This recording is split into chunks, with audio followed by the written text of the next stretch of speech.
Welcome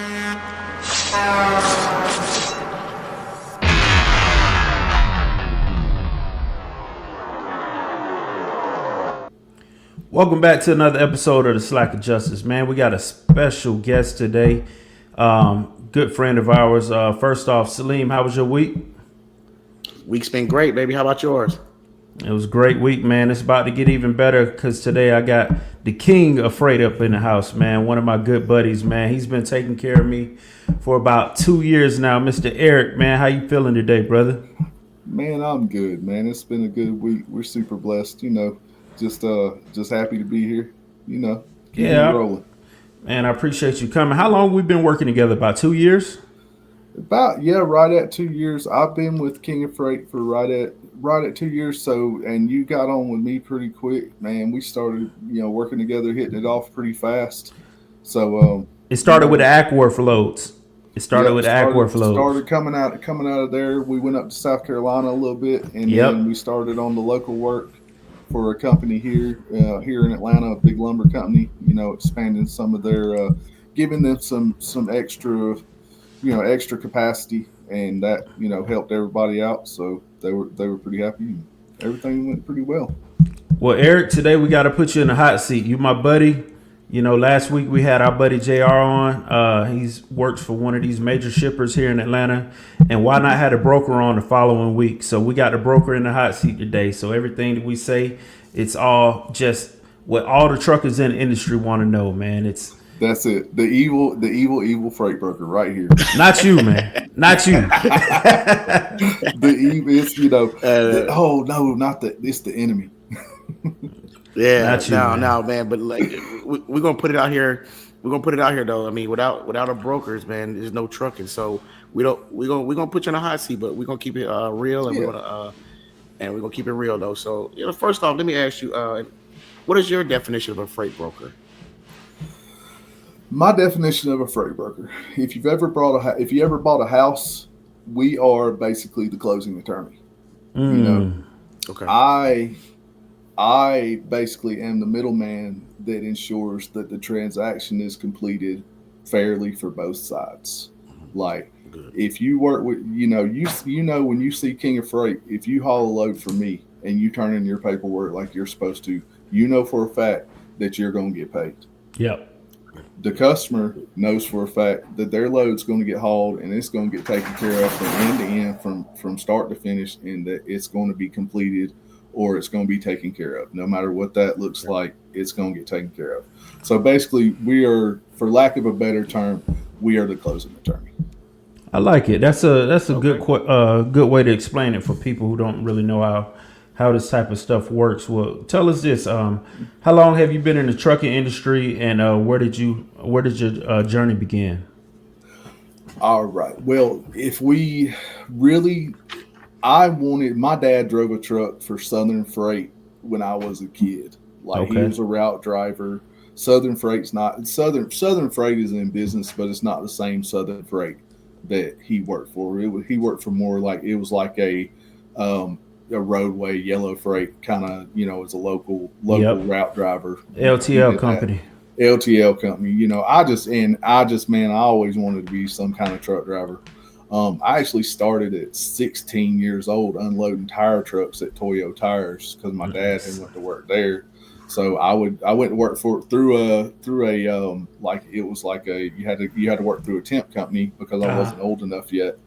But as long as I worked through the temp company, I could work. We go in, you go in every morning, you get done. You would hand unload 53-foot containers of tires. Yeah, been there before.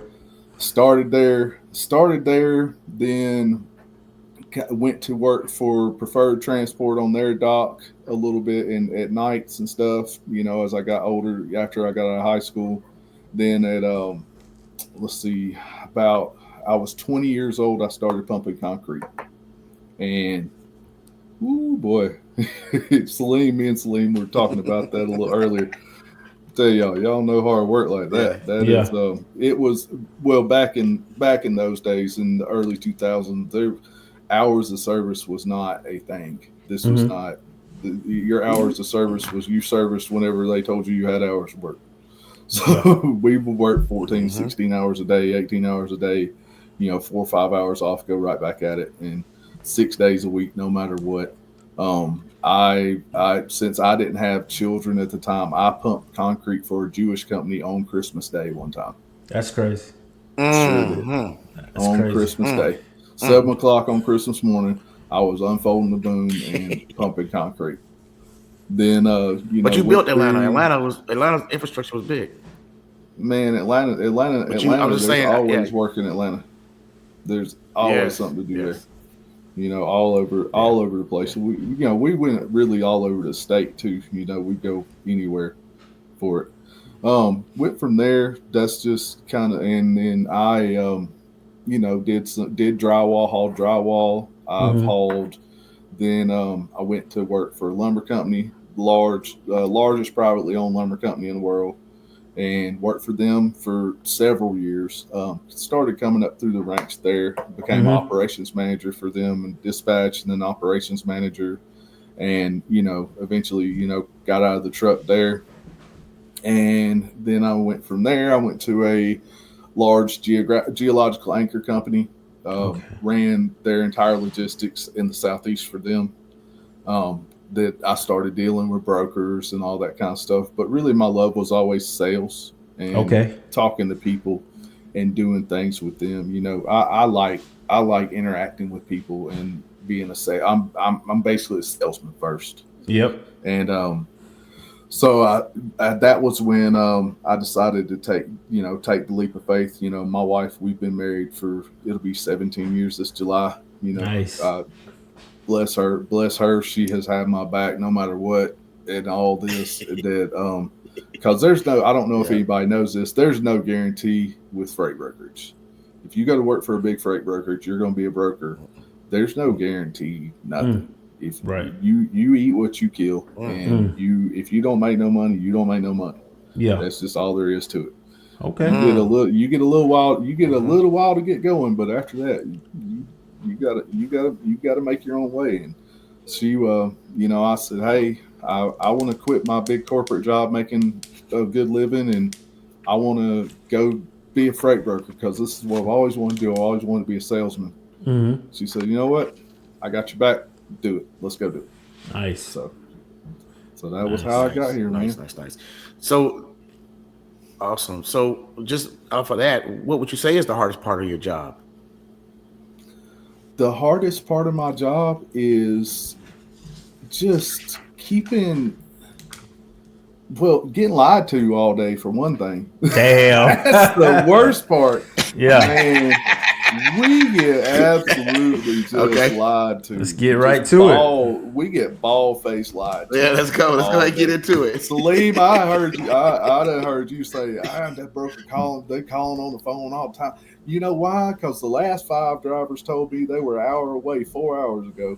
They done been an hour away for 4 hours. So every hour on the hour, they were an hour away. I'm like, are you driving or what are you doing? That's right. Are you walking? Are you pushing the truck? What's going on? These people, the people that we work for, they don't want to hear excuses. They just want their stuff picked up. Sure. Man. Yeah. That's right. And they're calling us, and we're calling you. I've got a customer that I work for that I've done over, at this point, I'm 620. I've got my little list here. I have to keep a number. I'm 624 loads deep with them. I've missed 2 pickups. Nice. And they were 100% truck failure at the last minute. So that was, and it was just, there was nothing you could do. You just had to pick it up the next day. And they thankfully they were understanding about that. But a lot of customers, you miss a pickup, you're out the door. The next guy's up.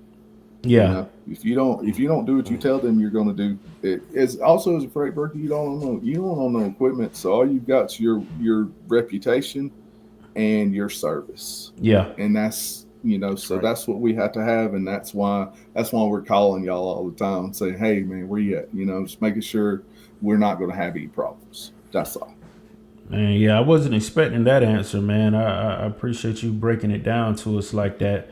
Let me ask you this. to put you back in the hot seat a little bit. I think a lot of people would like to know what is like the industry standard on what brokers make on a load, percentage wise. The industry standard typically, as far as I can't speak for other brokerages, Okay. but our standard is generally 10%. Okay. There's a 10% minimum, just because. Let's break it all the way. Let's really break it all the way down. Okay. For that 10%, I have to pay the carrier. I have to pay the carrier and then wait on my money from the customer. So I have to finance not just. I don't finance the 10%. I finance the whole cost of the load. Your part, my part, everybody's part.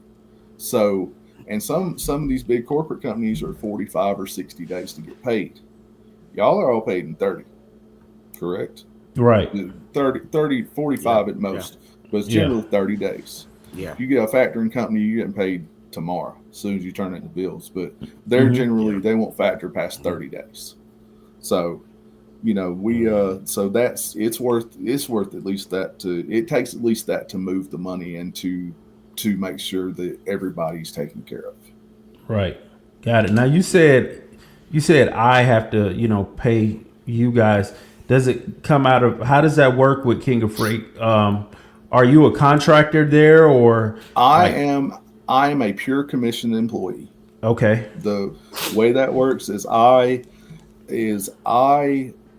whatever I sell, I sell the load, and then you have a price and then a cost. The price is what the customer pays. The cost is what is paid to the driver, and then you're left with your profit margin. Okay. And then I get a percentage of the profit margin. King of Freight gets a percentage of the profit margin. Okay. But that is all I'm guaranteed is whatever, my profit margin is for the month. Got you. What would you say? And I want to touch on. Let me touch on something real quick, Tim, because back when he was saying the lies and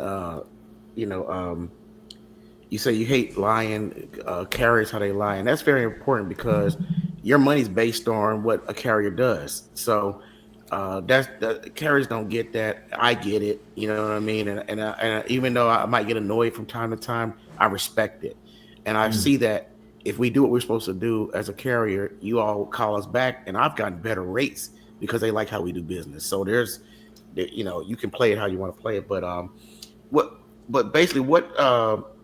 Outside of that, what do you look for in a carrier when you, when you decide to work with them? What is something that you look for in a carrier?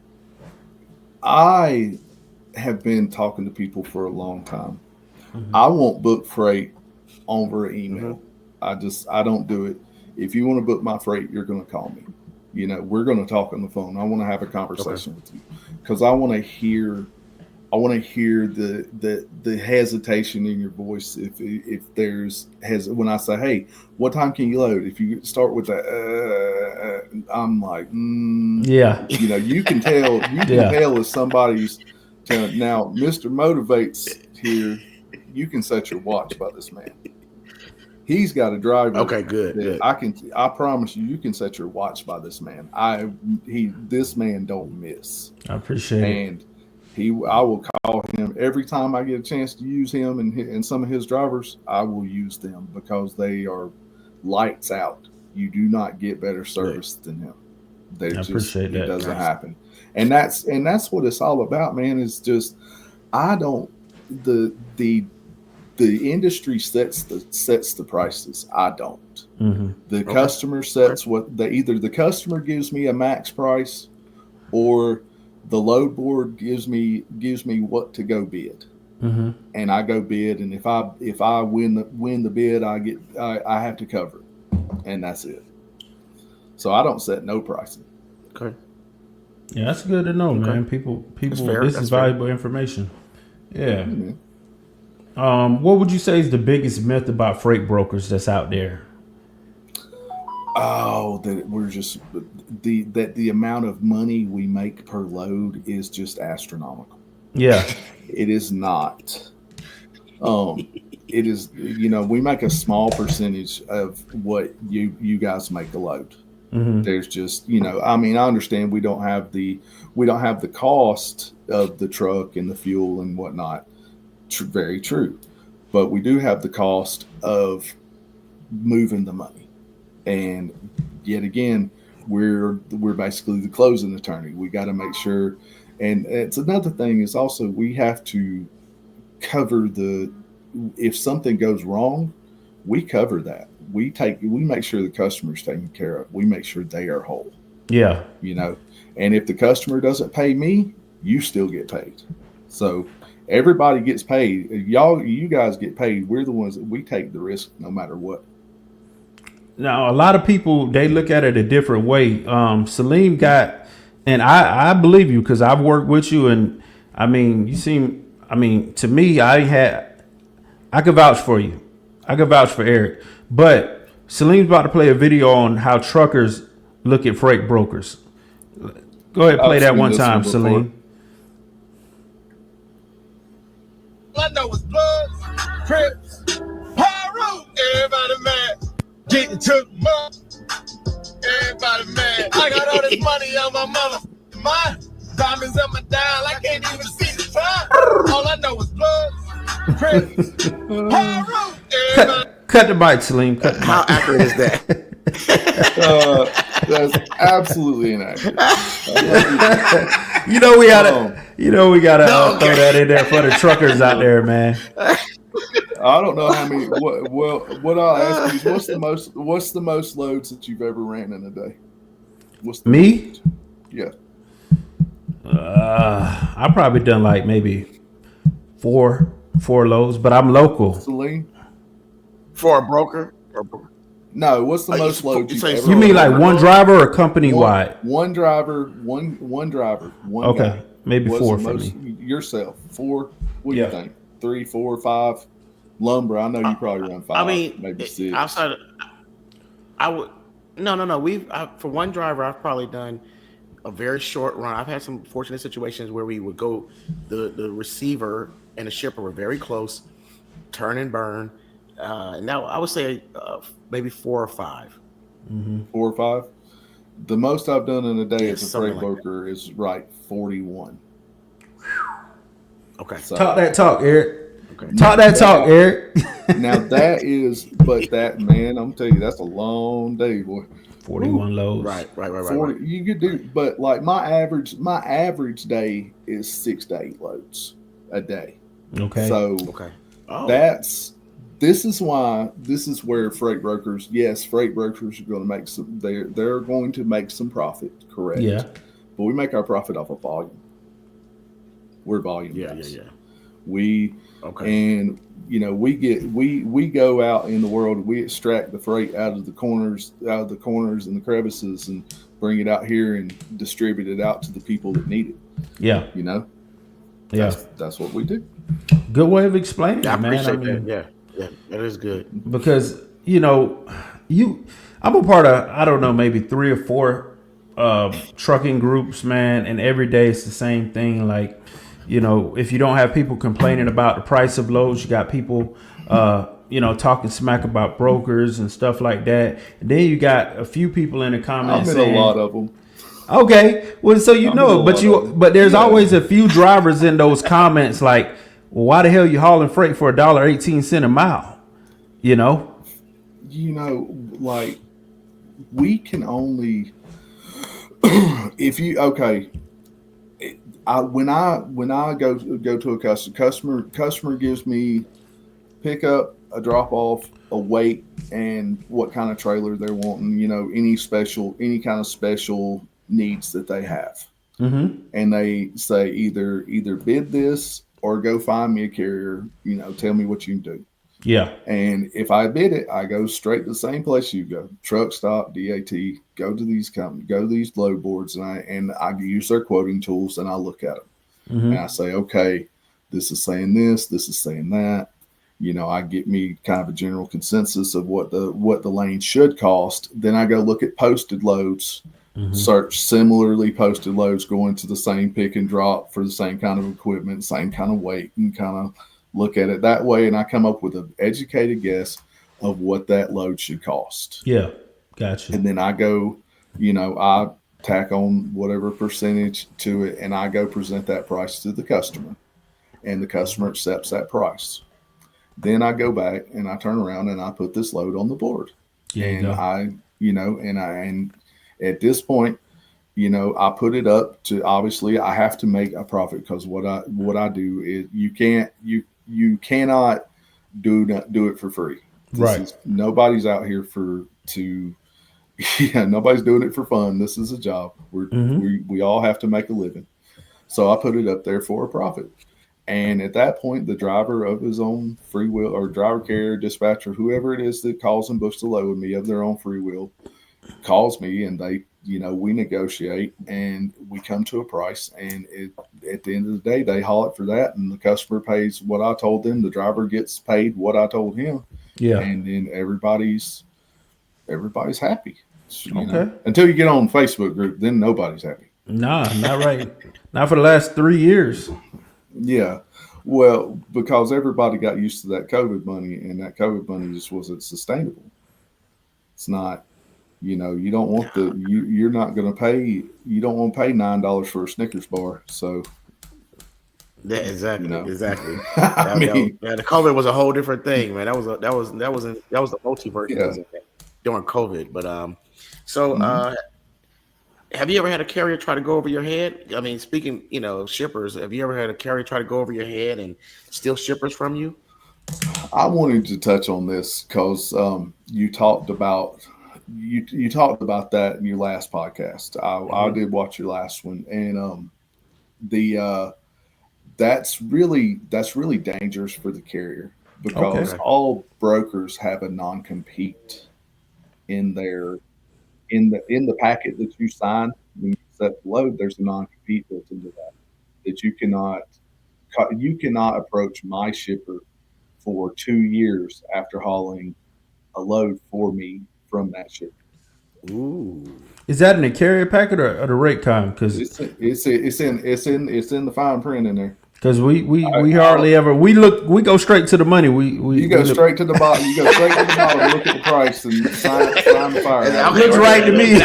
I'm signing a file. Let me get this money. Yeah, I know. Get gone. Yes, there's a 2-year non-compete, and and a brokerage can hurt you over that.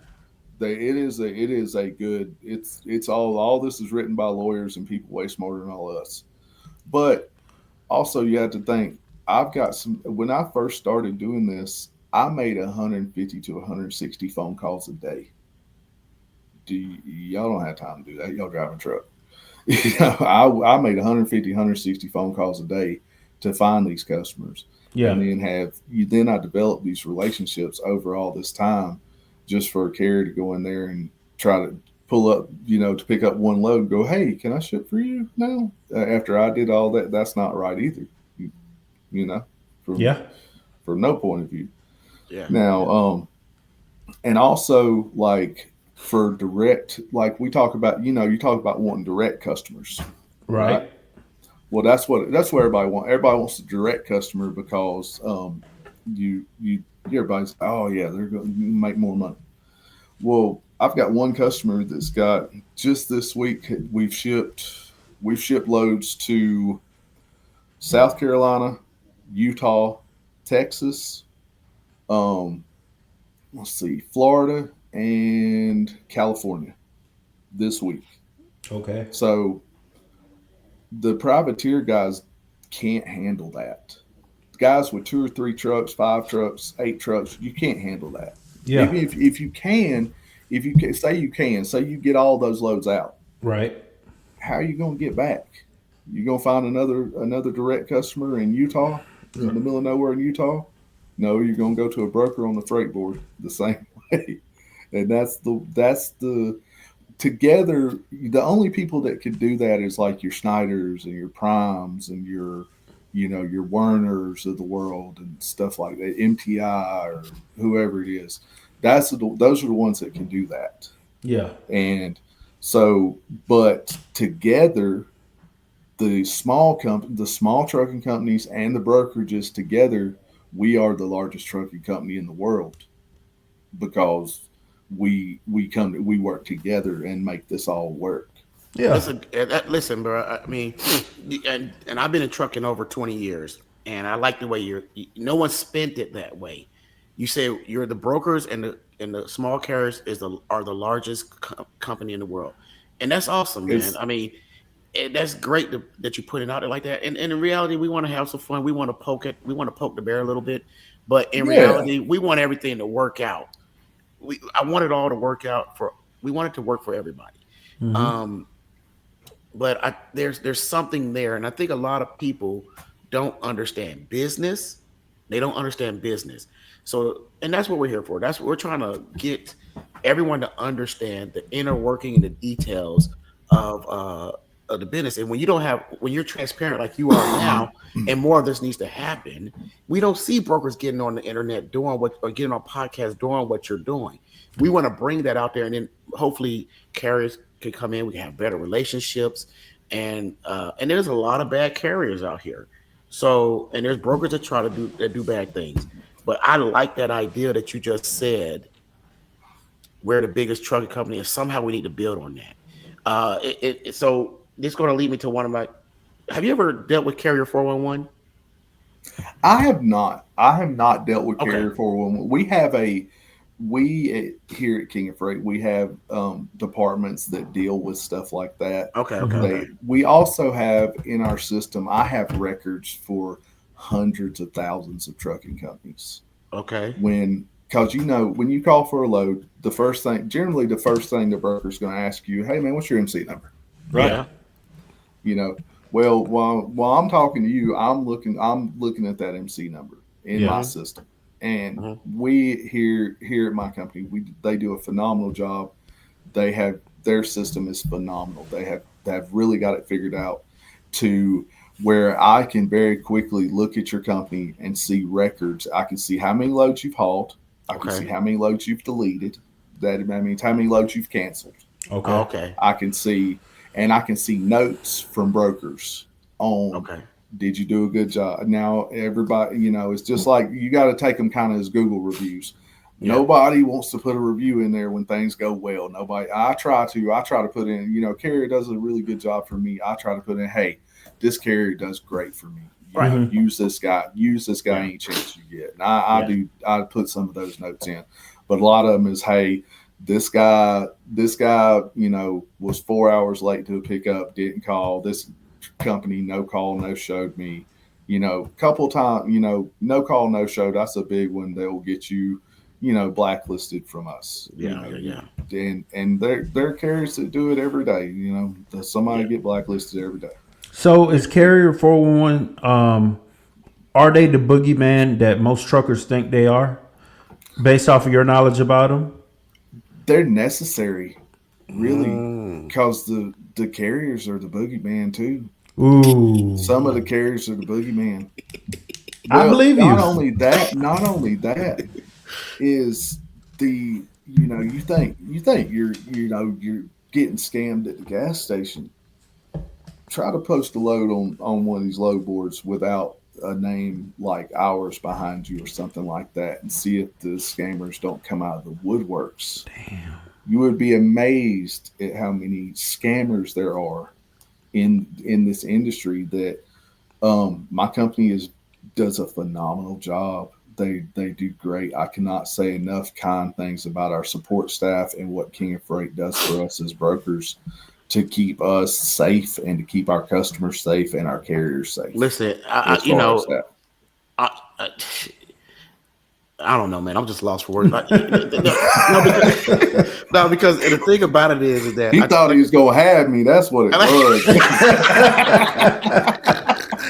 Look, man, listen, but that scam game is huge. Yeah. And so that scam game is so huge, and people don't understand how serious it is. I'm talking about you're fighting against something that is always coming at. So I know the frustration a broker might have, but then I looked at Carrier 401, and we did a podcast on Carrier 401 to a certain degree, and it looked from the outside looking in was like, man, this is disgusting. But I mean, there has to be a protection for, like you said, brokers, because you have to process improve every day because the scammers are always trying to come up with a new scam every day. And it scares me because I have disgruntled owner operators who leave here, and I'm always thinking to myself, what, can they do something? And we're doing and I've seen examples of what they've done. They'll call some of my old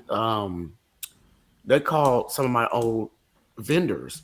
Like I rent trailers and I go to parts. I got accounts at different places, so they go behind my back and do certain things like that. And there's always different ways that people are trying to get after you. So it's necessary, right? Just like the DOT is, and I'm gonna say the uncommon thing, the DOT is necessary. It's absolutely necessary. We as carriers, you have to be pristine. I talk to my guys all the time. We have to be pristine. We have to give 110% every day. You know what I mean? To protect our reputation. So you look up our company and you say, man, them guys, if my driver's call, a broker calls me, I'm calling my drivers like, don't get mad. But we're businessmen right now. Mm-hmm. So, but the better we look and the better we take this thing seriously, and we don't, the money is not at the top of my list. Safety, compliance, and good relations and chasing relationships, that's at number one for me. And if we do those things well, the money comes. Even in hard times, the money comes. Because that's what King of Freight gonna say. I'm gonna give this money to that dependable carrier. That dependable carrier gonna be there for me. If you uphold those values, you'll have longevity, throughout time. So I don't know, man. I have speaking to kind of expand on that is one of my things with a lot of my customers too. We talk about, we'll talk about rates till it's like we can beat that horse to death. Mm-hmm. But I tell my customers, I quote for service. If you want, I tell them, look, if you guys want a truck coming in there 6 different colors looking like Tow Mater from Cars, then take the cheapest broker you can find. Yeah. But if you want your freight moved, you want it moved correctly and you want it there on time, then come to me, because I'm gonna bid it to where I can make money and to where I can also pay a carrier a fair wage. Mm-hmm. You can ask. I'm a witness to this. He's a witness. I it was very little miles for decent pay. Yeah. But I have a minimum I won't go under. I'm like, hey, look, these guys, it costs this much money to start a truck. I won't even put it on the board for less than this. Yeah. Just because I've been there, I've drove the trucks. I know what it is. I'm not going to disrespect my carriers like that. But I have carriers that call me directly and they're like, hey, what do you have? A lot of my freight doesn't even go on the board at this point because I have guys like Tim, and I have guys in all different places that are like, hey, what do you have? And they will get first dibs at it because they do a great job. I have had carriers get out of the truck, been at a receiver for 6 minutes and start jumping up and down and just absolutely, like, on video, dog cussing a receiver. And it's like, you've been there, brother. You've been there 6 minutes. Yeah. I understand you're having a bad day and all that, but at the end of the day, that is not. You can't have that. That's not what it's about. I can tell you what their issue is. Those guys who lose their mind after 6 minutes, they probably ain't dealt with the Ericl of the world from the King of Freight. They probably dealt with like the TQLs of the world. What's your opinion on TQL? Man, I don't speak on other brokerages a lot just because other brokerages have no effect on what I do. Okay. It's just like it's TQLs and the Landstars of the world, and stuff like that. The big guy, it's easy to poke fun at because the more people you have, the more there's a certain percentage of bad. And the bigger anybody is, the more your bad percentage goes up and the more easier it is to find bad with you. So TQL is the same thing. They have a ton of brokers. Just, I don't even know how many. We have well over 300 brokers here. I'm sure TQL has in the thousands. You mean in the whole company? About 300? Yeah. Okay. I think we're at 350. Hold on. I can tell you. I think we're hovering around 350 right now. Salim, when's the last time you done a TQL load? You know what? It was not actually maybe a few months ago, but before that, it might have been a year ago. They're far few between.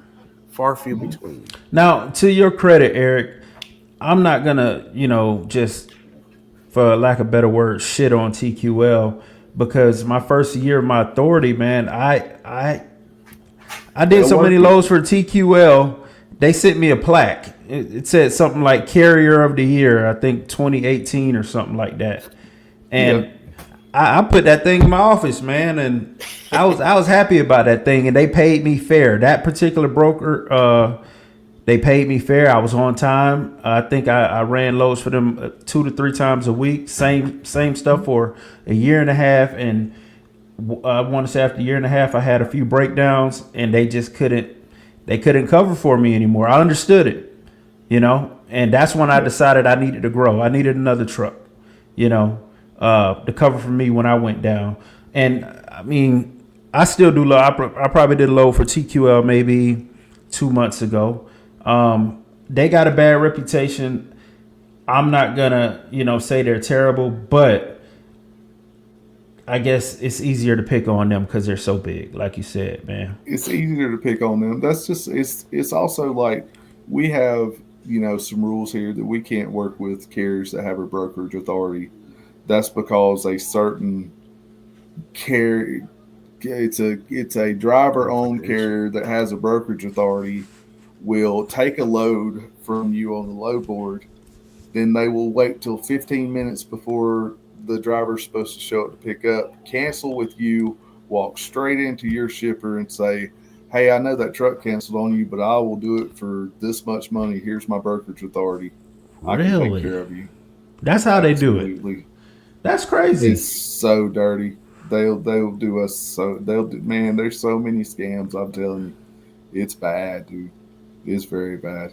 Like I said, I'm not gonna but throw names. I'm not here for that. That's one of the shticks. One of the things that they'll do is they'll cancel with you, or then you'll have carriers that'll try to farm. They'll call on a load, take the load from you. You send them the rate con, and then as soon as they get the rate con, they call you right back, cancel. They were just looking for your customer information. Now, wow. So. There's gotta be, and I don't want you. Here's the thing: I don't want you, man. I appreciate everything you're doing, but I don't want you to put all that game out there because a lot of people like you don't give too many people ideas about what. Man, I know it's What I'm not going to tell you is the ways that we have to figure out that that's what you're doing. Okay. Good. Okay, you already got good. Look, good. don't think there's not a check to this balance. Okay, good. There we go. Good. There's over 300 brokers. Yeah. But for every broker, there's probably another 2 support staff that have my back and are doing they're doing good work and taking care of us and making sure that that nobody's scamming us and nobody's scamming our customers and nobody's stealing these loads, stuff like that. Do you talk to the shippers and somehow say, listen, and convince them or build with them in a way where you can say, hey, listen, I understand direct shipper, this and that, whatnot, but they cannot reach the volume that we reach. Do y'all have a process for that? When talking to and convince them, hey, stay with the broker, don't go to the shipper. I had a customer that decided that that they were going to try to save themselves some money. Okay. And this is an example I always use. They said, hey, we're going to start doing this ourselves. We're going to start trying to broker our own loads. Okay, cool, no problem. It's your prerogative. They got them a little account on a couple load boards, and they hired a guy, and they were going to broker their own loads. Mm-hmm. Well, it took them about 15 minutes to get their first scam, to get scammed. Like their first load, they got scammed. Like on somebody took the load and then put it up for way higher, sold it to a legit carrier, and then that carrier hauled it, and then they paid the who they thought was the carrier that was not the carrier at all. It was just a scammer. And then the carrier's like, hey, I can't get this factored, and here you are. Yeah. Yeah. So then they, we still work together to this day because they saw the value of the brokerage. They got that butt popped a little bit, but they came back home, huh? That's good. They didn't lose a whole load of steel or something like that. Yeah. Because that's some other things. That's another thing that we guard against here is I know how to protect your freight. I know what insurance company's not going to pay for wet freight. Do y'all know what insurance company don't pay for wet freight? Because I do. Stuff like that. They have a TARP exclusion and it's a big one too.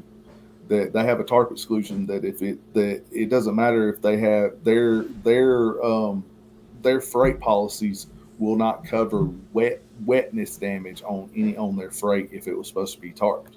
What's the point of the tarp if you're not covering wet? What's the point of the tarp?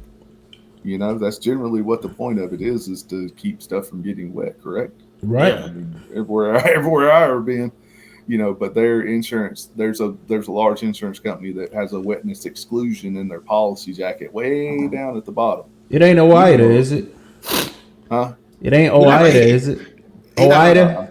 No, I know you ain't gonna throw nobody under the bus. No, I ain't gonna throw nobody under the bus. Does King of Freight accept OIDA freight, OIDA insurance? Mm-hmm. Okay, because when I started out, I started with OIDA, and it was good for a few brokers. But once they started, as far as I know, I have a whole insurance department that they tell me either this is good or this is not. Yeah, and for the most part, I haven't had a whole lot of people that say, "Hey, this is a problem." Okay, I got you. Well, what are your? I know one of your gripes. What are your top 3 gripes with owner operators / carriers? What are your top 3? Not number 1 being liars. Yeah, we got that one out. We got that one already out of the way. Telling the story, man. But I hate seeing guys that I know that have spent all this money on this equipment and all that stuff, and they're just not doing the right things. They're just not, they as well as I know, if you're going to run over the road, you need to drop off early and drop off at 8 a.m. and get your next load loaded up and get on down the road. Okay. These guys, they'll load it 4 o'clock, and then they'll go sit at the truck stop till 10 o'clock the next day, and then they'll start running, and it's next thing you know, they're 2 days on a 700-mile load, and it's like, guys, I hate seeing that, man, because they're going to be the ones that are saying the broker took all my money, right? when you were a day late, man, and all that. And there's nothing. What are we going? No, I hate seeing that. Yeah, and then really. Other than that, I don't have a whole lot of gripes. I don't have a lot of gripes with my carriers, man, because I use some really good guys. I have a lot of carriers that I think the world of. I think really highly of. But you get the guys that they start running behind, and just not being honest about it, not being honest with themselves about what they can do, or just running behind due to just not getting up out the bunk in the morning and doing what you got to do. That's the biggest part. I didn't tell you to be a truck driver. You chose to be a truck driver. I ain't got nothing to do with me. Yeah. Do it right. If you're going to do it right. I mean, if you're going to do it, do it right. Another, I guess my next biggest gripe is the drivers that pay dispatchers that are just not good. The dispatch services are just not. Now, there are some dispatchers that do a phenomenal job. Okay. I have some dispatchers that I prefer to work their trucks because they do a great job. Mm-hmm. But there's a lot of bad dispatchers too, man, that are just, they will, you could call the dispatcher and get one story, and I always get the driver's phone number. Yeah. And if the story changes about twice, I call the driver. Right. I'll call the driver. I try not to bother the driver because the driver is generally busy. He got stuff to do. He or she has stuff to do. Mm-hmm. And I understand that because I drove for a long time. But if the story isn't adding up for about two updates, I'll call the driver. And the driver's like, "No, ain't no way I'm gonna be there by then." I'm like, sir, why are you paying this dispatcher to lie to me for you and make you look bad? 10 to 12% sometimes. 10 to 12%. That is crazy. Do you see value in do you see value in where do you see the value in a dispatcher? Because I've always dispatched for myself. A lot of people are feel intimidated by talking to brokers and they don't feel like they have the time. But single truck carriers there's a value in the dispatcher because that man is doing the freight, but he needs to vet his dispatcher. He needs to pay attention to what they're doing.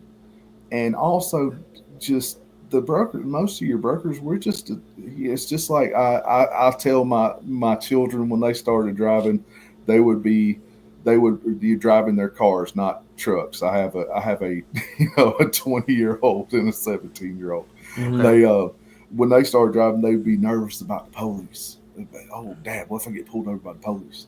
Yeah. I said, "You know what the police is? A man with a job." Mm-hmm. Yeah. Same thing with a broker. We're just a man with a job. I'm just Okay. another guy. Call that man on the phone. Ask him about his load. He wants to sell it. He doesn't. He's not going to hide it. He's not going to be like, "Oh, this is the driver. I got him now." Nah, that's real. That's real, man.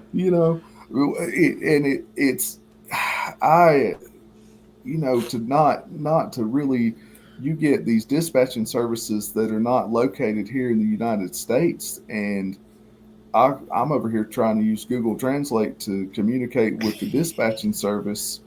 And I call the driver and he says, "Hey, buddy, how are you?" I'm like, "You articulate perfectly fine. Why are you paying a man that I have to use Google Translate to talk to?" I'm glad you come went again. there. Thank you. Come again. I'm not going there with him. Nope. No, Salim. I'm not. You're not getting me in trouble today. Hey, see? Let's move on. Let's move on. I'm not fixing to be a soundbite on the internet for y'all. Oh man. My bad, man. Hey, to be fair, Eric, you started it. To be fair, hey, Eric. Don't pump me, man. He made me do it, man. I gave a very political answer to this question. You forgot you're dealing with two truckers right now, man. You're dealing with two truckers. I knew what I was in for, believe me. God. Well, look, you take the recording off. We'll talk about that. Let me ask you this, Eric, when we get you out of here. We got a couple more questions. It's getting late, man. But $1 million question. Do you see freight rates going up anytime soon in the industry? Not Eric's rates, but in the industry. No, honestly, I believe as some of the... Now, I know we were wanting to get to a couple other questions, and some of them were about the... I don't talk politics or anything like that. It makes no difference to me who the president is or any of those things. But I think with some of the moves to bring some of the industry back to the United States, that will just there will be more freight to be had. And the more freight there is to be had, then the more competition the freight has to give to attract the driver. There's areas where I can post a load and it'll be gone in 30 seconds, no matter what, because there's not a lot of freight. But a lot of places you have to make the driver, you have to pay more money to make the driver want to haul for you. And the more freight there is, the more it naturally is going to bring that up. A rising tide raises all ships. Yeah. So. And I want y'all to make more money because I based off of percentage and off of volume. And the more volume there is, the more percentage there is, the more money for everybody. Everybody's happy. What is good for the carrier is good for the broker. 100% across the board. I'm with you on that, man. Based off of what you've seen, I don't know if you deal exclusively with flatbed, but what's the best type of trucking to be in right now or in the near future? If it was myself, from what I see, I would haul RGN. Oh man, That's low boy and all that, right? yeah, That's the low boy. That's the neck, low man. boy I love moving that. equipment. Yeah, You're talking about minimum. There's minimum $4 or $5 a mile. No Do you matter see a what. lot of the loads for RGNs and I low get boy? some. I do. Okay. I move some, and just because I have some, some experience with equipment and stuff like that, so I like to. I like playing in the weird. Yeah. I've got one customer. She's like, "All right, I got a dumb one. Here you go." And she every time she's got something that's just super technical or super difficult, that's where I like to be at. I love the challenge. I love the different stuff. So yes, I do. RGN is probably some of my favorite freight because it's not just wash, rinse, repeat, and the quality of care you get is phenomenal. These guys know what they're doing. They got to be. You have to be. Permits. You got to pull permits. You got to do a lot of stuff. You got to pull permits. You got and even to broker it, I've got to know how to pull the permits. I've got to know all that kind of stuff. Because I need to know what the permits cost, and then because I need to know how to price it. Because I got to give them something. I got to tell them, hey, it's going to be between this and this, and then I go out and find them a truck for it. Yeah. Do y'all do box truck freight? Do y'all do box truck freight? We do everything. Okay, you get quite a few box truck stuff. Okay.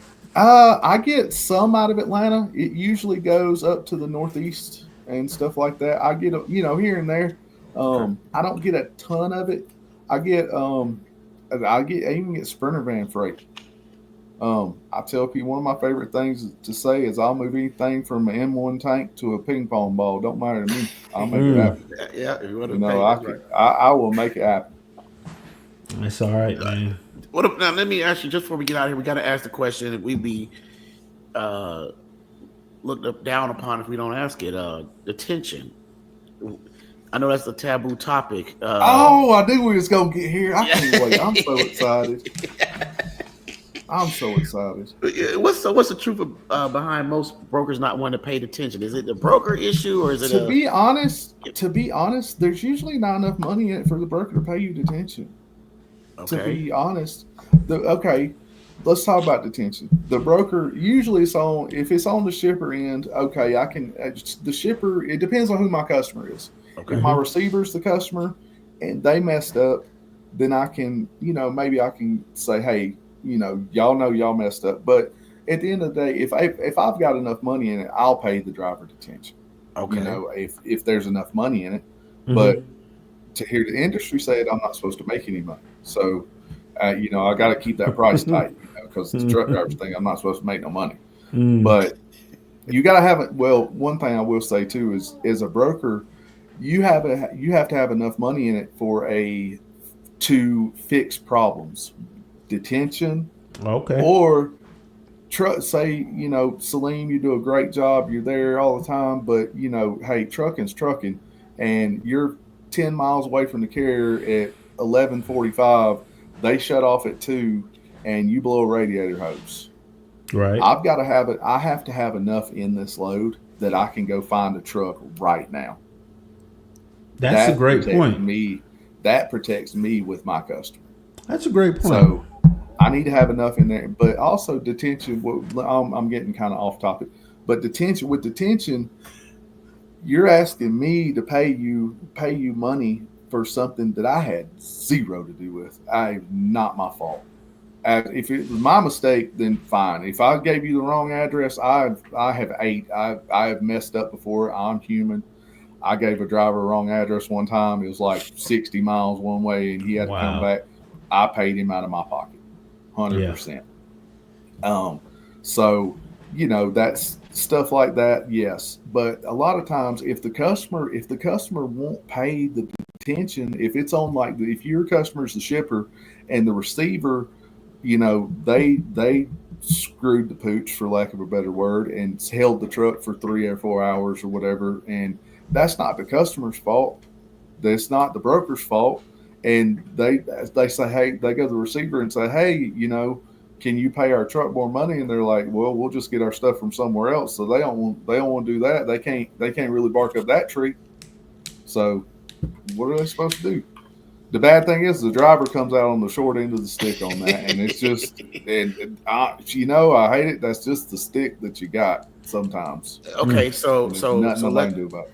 No. Listen, and you mentioned some good things. Okay, sometimes the broker and the shipper get the bad end of the stick because a lot of times if you break down and you have to cancel that load, a lot of carriers cancel loads, and then you, like you just said, you have to rebound. You have to have money in it to rebound, and when you're rebounding and that load's coming in at 5-6 p.m. and you're trying to get a truck, you know what I mean, right at the last minute, and that rate goes up. Do not think if you don't. I know both of y'all smart enough to know that if you're sitting there at 4 o'clock and you're ready to go, you're sitting on go. Look, your load just canceled. You're sitting on go 4 o'clock.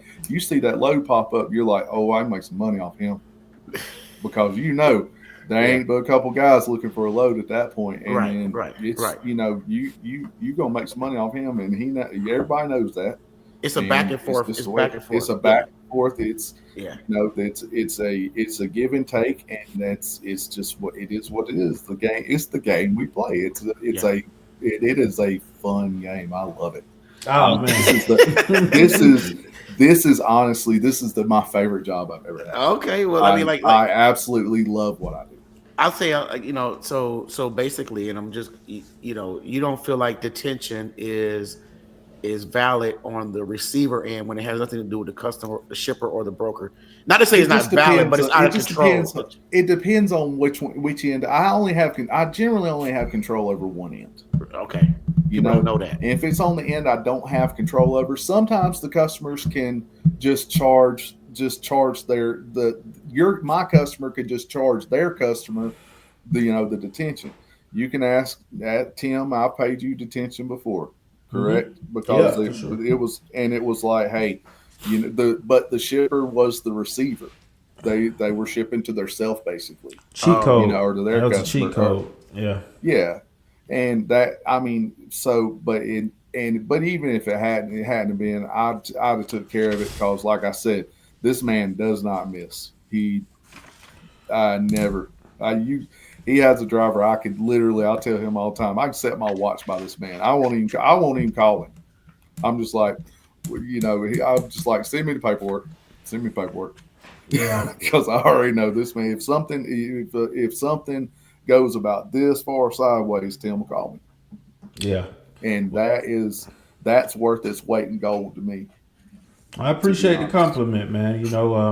You said earlier about your team over there at King of Freight. I come from a good team, Salim's company. Learned a lot from him, and I model a lot of stuff that I do from his company. And I'm going to make sure that I give him your number, Eric, so that you absolutely, give him. Salim, I hope we can get together on something for sure real soon. Just don't give him none of my stuff, please. Don't give him none of my stuff. I'll give him the stuff outside of 285. All right, that works. Yeah, we've hauled a lot. We've hauled a lot for King of Freight over the years too, and I'll tell you, King of Freight is one of them up and coming brokerage firms that, when I look at King of Freight, I was like, man, they got some good freight. I thought y'all was smaller than what you said you were, but obviously you're a lot bigger. I want to say we're top 50 in this country. Good. I haven't looked at it in a little while, but we have a gigantic office in Wichita that the owner has made a great facility there. Yeah, he's done a lot for the brokers there. They blessed me. I came to him and said, hey, I want to work for King of Freight, because I was actually a King of Freight customer. Was how I got here. And my broker is now my manager. He's my boss. And he's also one of my best friends. Good. Great guy. We have a great relationship, all that. And we took it to King of Freight. Hey, I want to come to work there, but I like living in, close to Atlanta. I don't want to live in Wichita. Yeah. And so that's, and they said, hey, we'll give you a chance to let you try it and let you do it. And it has worked out well. And I've been blessed and highly favored, man. That's all I can say. And I could tell, man. Well, let's wrap it up with this last question, and we'll get you out of here, man. What would you say can be done to kind of mend carrier and brokers relations? Hopefully more things like we're doing today, brother, to tell you the truth. Hopefully just having real conversations and real talks about it just being, I mean, everybody just trying to be honest with one another and just, I mean, but everybody has to kind of look at it from all sides of it. Is without like I said before, without me there's no you, and without you there's no me. Even if you have every direct customer in the world, how are you going to get back? You got to have a backhaul. Yeah. So you got to go to a broker. Absolutely right. Here we are. We feel a need. We see a need. We feel it, man. And it's worked out for everybody. But everybody's gonna complain about anybody that makes 50 cents on anything. That's all there is to it. 50 cents, huh? You can't make everybody happy. You can't make everybody happy, man. So we're not worried about them. So yeah, that's good stuff, man. Well, guys, I want to do this again. I know there's a lot of stuff you didn't get to, and I'd love to do it again with you. Man, we appreciate you. Ed, thank you. What I will say before we wrap up is I don't think I've had many bad experiences at all with King of Freight. I got a guy, I think he works out of Wichita, and we're actually Facebook friends. His name is, I think, Ed Donnelly. And man, I want to say, before I started doing a lot of loads with you, I was doing a lot of loads with him. And there's a couple other I can't think of right now, but great company. I think today, Eric, you won over a lot of truckers' hearts, man. So I appreciate your time, and I guarantee you, after people watch this interview, they're gonna look at things a lot differently. Look, man, Ericl@kingoffreight.com. That's my email. If y'all need to ship anything, definitely hit me up. Yeah. I'll take care of you. Yeah. And we'll put your information. I'll get these guys. I'll get these two guys on some loads for you, and we'll make it happen. All right. Let's do it. We appreciate you, man. Well, that's it for the show tonight. All right. Salim, you got any last words? Nah, man. Everything's been good, man. We appreciate you coming out, man. All right, don't forget to like, comment, and subscribe. And if y'all got any questions for Eric's, anything y'all think we missed on this video, put it in the comments below, and we'll see y'all next time. Peace. Have a good night, guys.